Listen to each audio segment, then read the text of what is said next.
Le poulet frit coréen détrône KFC. Sa spécialité est si populaire en Corée du Sud que certains appellent même ce pays la République du poulet. On compte un restaurant de poulet frit dans pratiquement tous les quartiers, mais pour ces établissements, il s'agit d'un travail exténuant. Faire frire du poulet dans de l'huile brûlante jour et nuit.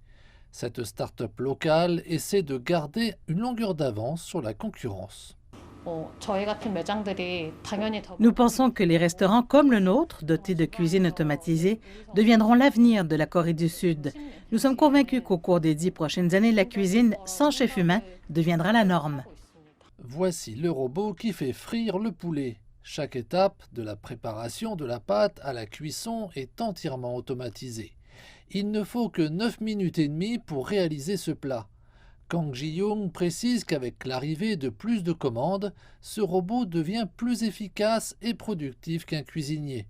Avec l'épidémie, on constate aussi une augmentation des ventes. De nombreux clients sont soucieux de la santé de leur famille et se renseignent sur notre robot. Je pense qu'ils se sentent plus en sécurité en commandant chez nous, car un cuisinier automatisé est une option permettant d'éviter le coronavirus.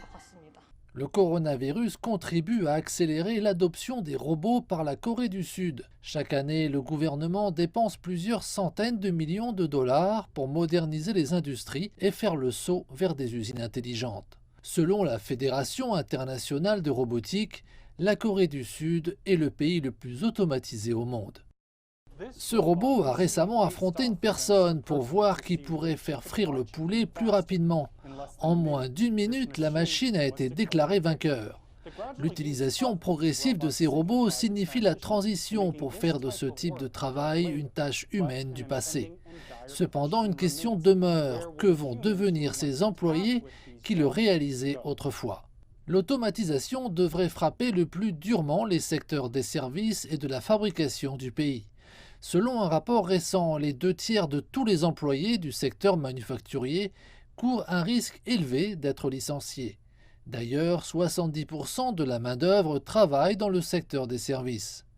En réponse, le gouvernement a lancé des programmes pour aider sa main-d'œuvre à développer des compétences pour manipuler des robots. Les experts estiment qu'il faut en faire plus. Il est fort possible qu'à court terme, nous assistions à des pertes d'emplois.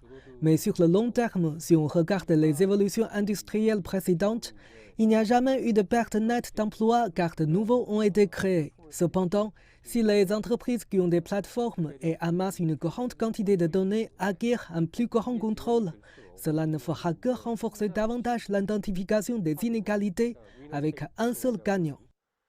La transition de la Corée du Sud vers l'automatisation tient en partie au fait que le pays est l'un des plus vieillissants au monde. Cela signifie que dans ce pays, la population en âge de travailler diminue. Comme les robots remplissent des rôles assurés jusqu'à maintenant par des humains, si la transition n'est pas correctement mise en œuvre, elle peut laisser de nombreux employés sur le carreau. Un risque de voir s'élargir encore plus le fossé entre les nantis et les démunis.